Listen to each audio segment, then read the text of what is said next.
Perkenalkan, nama saya Aral Stefan Peters Mokosolang. Nomor induk mahasiswa 2174201020. Saat ini saya seorang mahasiswa di Fakultas Hukum Universitas Pembangunan Indonesia Manado.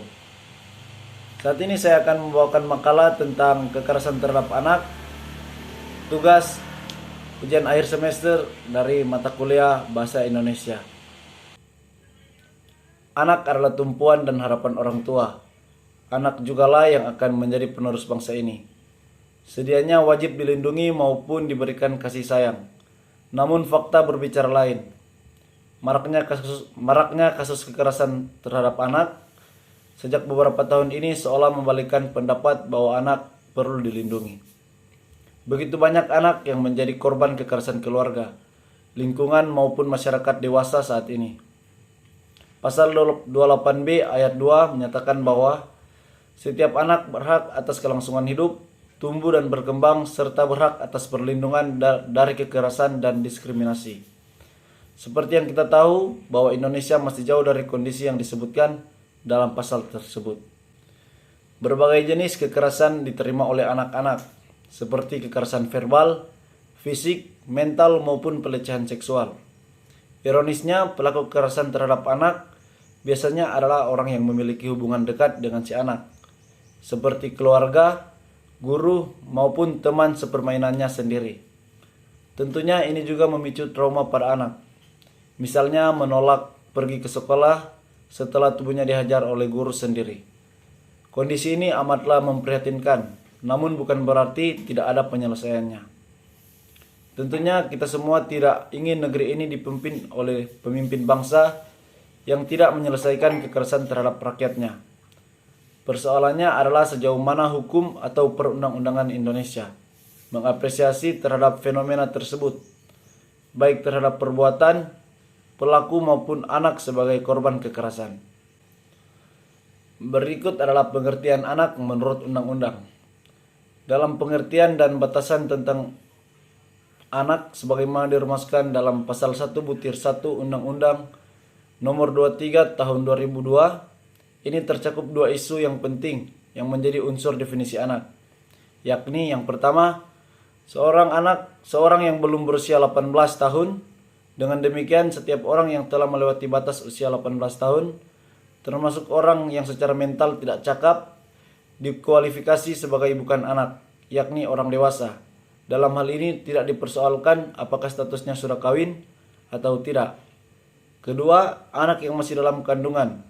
Jadi, Undang-Undang Nomor 23 Tahun 2002 ini bukan hanya melindungi anak yang sudah lahir, tetapi diperluas, yakni termasuk anak dalam kandungan.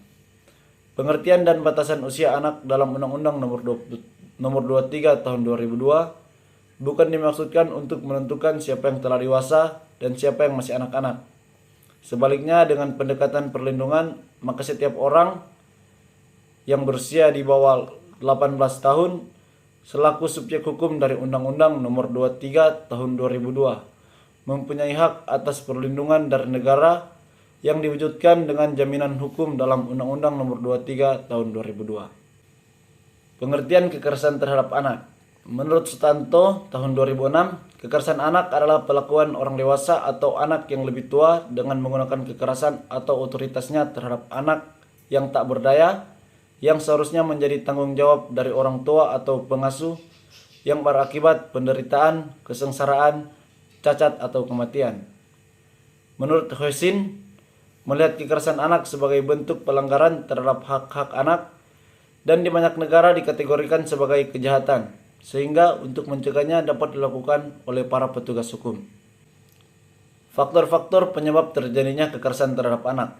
Yang pertama, lemahnya penguasaan orang tua terhadap anak dalam menonton TV, bermain, dan lain-lain. Hal ini bukan berarti orang tua menjadi diktator atau overprotective.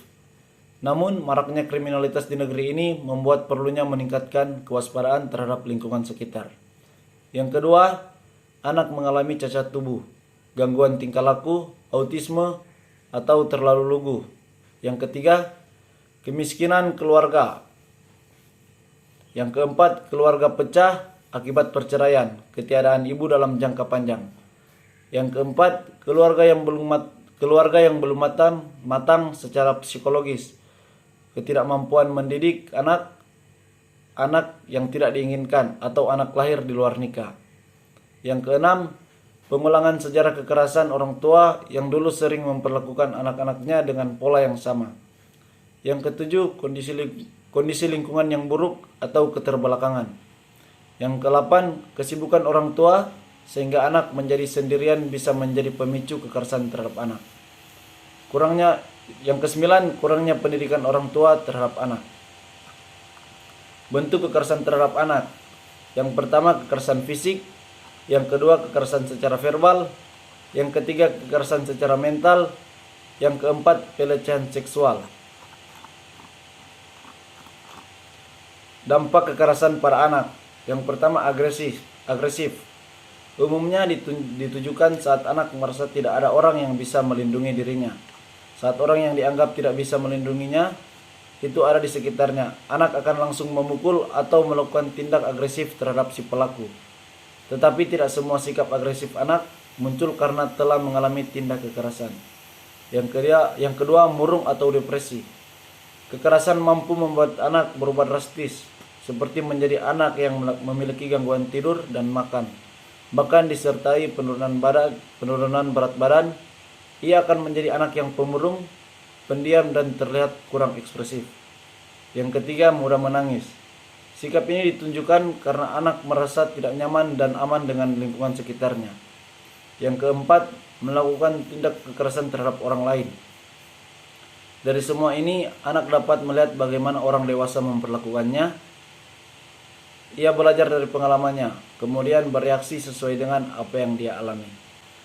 Yang selanjutnya, perlindungan hukum terhadap anak korban kekerasan. Perlindungan anak adalah suatu usaha yang mengadakan situasi dan kondisi yang memungkinkan pelaksanaan hak dan kewajiban anak secara manusiawi positif. Ini berarti dilindunginya anak untuk memperoleh dan mempertahankan haknya untuk hidup, mempunyai kelangsungan hidup, bertumbuh kembang, dan perlindungan dalam pelaksanaan hak dan kewajibannya sendiri atau bersama para pelindungnya. Pada umumnya, upaya perlindungan anak dapat dibagi menjadi perlindungan langsung dan tidak langsung, dan perlindungan yuridis dan non-yuridis. Upaya-upaya perlindungan secara langsung diantaranya meliputi pengadaan sesuatu agar anak terlindungi dan diselamatkan dari sesuatu yang membahayakannya, pencegahan dari segala sesuatu yang dapat merugikan atau mengorbankan anak, pengawasan, penjagaan terhadap gangguan dari dalam dirinya atau dari luar dirinya, pembinaan mental, fisik, dan sosial, pemasyarakatan pendidikan anak formal dan informal, pengasuhan, pengajaran, pengaturan dalam peraturan perundang-undangan. Sedangkan upaya perlindungan tidak langsung antara lain meliputi pencegahan orang lain merugikan, mengorbankan kepentingan anak melalui suatu peraturan perundang-undangan, peningkatan pengertian yang tepat mengenai manusia anak serta hak dan kewajiban, penyuluhan mengenai pembinaan anak dan keluarga, pengadaan sesuatu yang menguntungkan anak, pembinaan mental, fisik, dan sosial, para partisipan selain anak yang bersangkutan dalam pelaksanaan perlindungan anak, penindakan mereka yang menghalangi usaha perlindungan anak. Selanjutnya, solusi mencegah terjadinya kekerasan pada anak. Yang pertama, jangan sering mengabaikan anak, karena sebagian dari terjadinya kekerasan terhadap anak adalah kurangnya perhatian terhadap anak. Yang kedua, tanamkan sejak dini pendidikan agama pada anak. Yang ketiga, sesekali bicaralah secara terbuka pada anak dan berikan dorongan pada anak agar bicara apa adanya atau berterus terang. Yang keempat, ajarkan kepada anak untuk bersikap waspada seperti jangan terima ajakan orang yang kurang dikenal dan lain-lain. Yang kelima, sebaiknya orang tua juga bersifat sabar terhadap anak. Kesimpulan, setiap anak berhak memperoleh perlindungan dari keluarga, masyarakat maupun pemerintah. Anak yang menderita cacat baik fisik maupun mental juga memiliki hak yang sama dan wajib dilindungi seperti hak memperoleh pendidikan, kesehatan, dan sebagainya. Undang-Undang Nomor 23 Tahun 2002 juga menjelaskan mengenai hak asuh anak yang terkait dengan pengalihan hak asuh anak. Perwalian yang diperlukan karena ketidakmampuan orang tua berhubungan dengan hukum.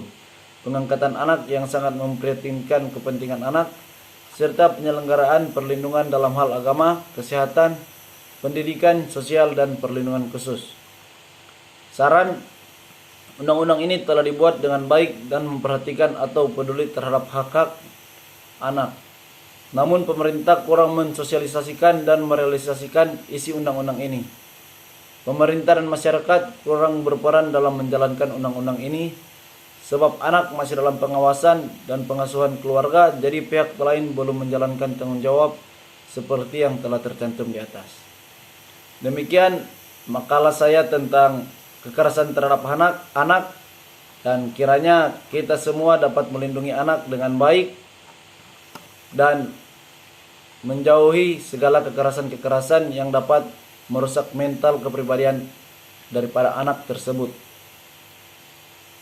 Demikian makalah saya, dan saat ini saya mengajak teman-teman sekalian untuk bergabung bersama kami di Universitas Pembangunan Indonesia Manado dengan 6 pilihan fakultas yang ada, yakni Fakultas Hukum, Fakultas Keperawatan, Fakultas Teknik, Fakultas Sospol, Fakultas Pertanian, dan Fakultas Sastra.